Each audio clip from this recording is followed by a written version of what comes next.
much as we can. Awesome. All right, good evening everyone, and welcome back to this night's episode of Chef Talk. Tonight's special guest, Drew Adams, chef and co-founder of Orange County's newest restaurant, Chrysalis. What up? All right, so I got some questions for you here. First one is, where did your love of cooking come from, and when did you decide to make it into your career? Well, my grandmother's a great cook. I grew up very close to her, and seeing how happy it makes her to feed, whether it's family, friends, whoever, that's always been deeply ingrained within me. And I didn't make it my career because of that, but it's always been in the back of my mind. I think the reason I decided to become a chef is I kind of live like a pirate lifestyle. Like, I don't want to be behind a desk. I want to be able to dress the way I want to dress and like be kind of artistic on a daily basis. So I think being a chef makes the most sense for me. And I was never going to be, a rock star or a pro skateboarder. So I think this is the most realistic way to make money. Yeah, I love that. I love that you got inspired by your grandma too, because I'm close with mine as well, and grandmas are the best cooks. Grandmas are dope. All right, so after working in 40-plus kitchens, what pushed you to go out and open a place of your own? Creative control, for sure.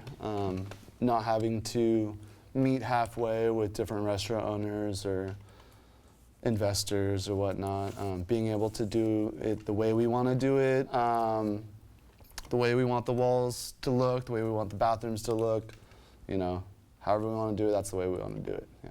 Sweet. All right, so when you're creating a new dish, where does that come from, and what is your muse? I've always got like different flavor profiles floating around my head, and I like to implement them in kind of interesting ways that you wouldn't expect. So for example, like there's this salsa that I really like where it's like toasted guajillo chilies and oregano, and eating that with chips and salsa, that's great. But recently I did a dish with raw Kumamoto oysters, and I infused some buttermilk with the guajillos, then I made an oil out of the oregano. So you get this like briny cold oyster, but with this kind of spicy and like acidic and little like savory richness from the oil. It's delicious. That sounds good. I'm not too good with spice, but like you're making me hungry, and I'm probably gonna just a little bit, just a little spicy. All right. Well, now since graduating from cook to chef, do you ever miss just being in the back and working the line, or is being the boss always better? I mean, being a line cook back in the day, those days were awesome because you can just roll in hungover, get to your station, prep the vegetable sauces you need, head out on break, get a coffee, come back, and you just cook for 6 hours, and that's your day. You don't have to worry about anyone else. Everyone wants to be the chef, but there is a lot of stress and responsibility tied to it. You got to do the scheduling. You got to make sure food cost is low, and it's definitely where you want to be. But there's a little bit of a stress to it, a little bit of more responsibility than being a line cook, for sure. Yeah. I think that's perfect for our next question, because I'm going to ask you, what are 3 things you would like to say to anyone watching this saying, I want to do what he does, I want to be a cook? The first thing I would say is, if you can be talked out of it, don't do it. It is a tough and grueling job. I personally could not be talked out of it. I love it, but it takes a long time to get where you want to be. A lot of years of deep cleaning ovens and doing dishes, and it's not all as glamorous as it looks on TV, for sure. The second thing I would say is, if you are gonna do it, like hit it head on. Don't half-ass it. You gotta take it very seriously, and you gotta stick to your gut, and you gotta hit it head on, for sure. Yeah. That's awesome. Love what you do, and that's important. 100. All right, so we're going to move on to the other side of the studio, and we are going to get a little lesson from our guest here. So let's go. All right, now Drew is going to show us how to sharpen a knife and properly chop some onions. Yeah, so this is a knife. This one's actually handmade in Vietnam. And this is what's called a steel. So it's not actually technically going to sharpen it.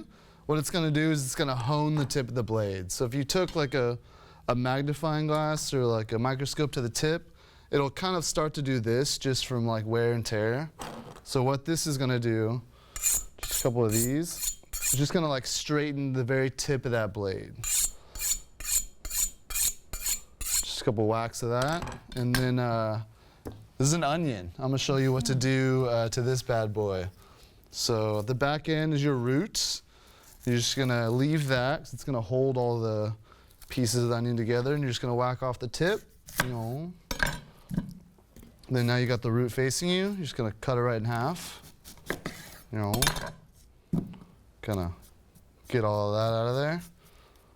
And then, so to dice this is what we're going to do. You're just going to kind of remove that outer skin. Huck that over there. Get all that bad boy out of here. All right. So to dice this bad boy, what you're going to do is you're going to go down the top, little lines. You'll see just the little ribs over there. You're just going to kind of follow that. And then you're going to kind of go this way a few times, and then you're going to go over the top. So 3 moves to get this, this medium dice down.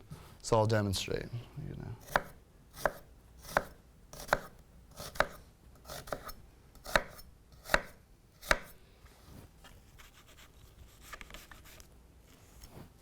You're going to watch your fingertips too. So it's called a bear claw. So instead of sticking your fingers out like that, you chop them right off.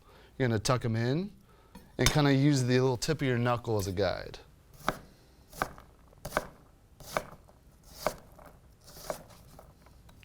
Voila. There you have it. Nice medium diced onion. Give it a shot? Simple enough. Here, I got the half an onion for you ready to go. It's the hardest part. All right, so first we're gonna peel this bad boy. And if you need to take notes at all, just feel free. I'm watching you, just in case you know something I don't. Yeah. Just write it down. All right, so anyways, now what we're gonna do is we're gonna... You want to take... Yeah. I won't tell you. Sharpening the little... Honing, but... Yeah. Anyways, so we need to remove the top. And it's the root, actually, is what it's more scientifically called. We're going to just chop that off and you just discard that, And so now it's going to be 3 steps, right? We're going to cut along the lines, and then we're going to just Chef Boyardee it, You know what to do. Yeah. You know. Finally, you admit. Watch the fingertips. Bear claw. I'm just, I trust you. Man. Just. Fingertips. Is it Yeah. or first? Or? Yeah, you know what to do. Yeah. So sometimes it just, it's a little hard, and you just gotta work with the onion. So. There's no way that's blood. Where did you cut yourself? I don't think I... Ladies and gentlemen. Well, that's, it's added taste, right? This is,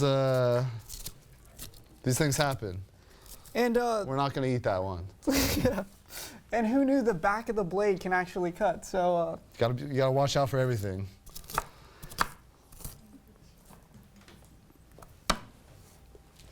So there you have it. We'll let you decide who actually did the better job. And that's going to be it for tonight. Make sure to follow @EnterChrysalis, @Enter.Chrysalis. And thank you for watching, and we'll see you all next week.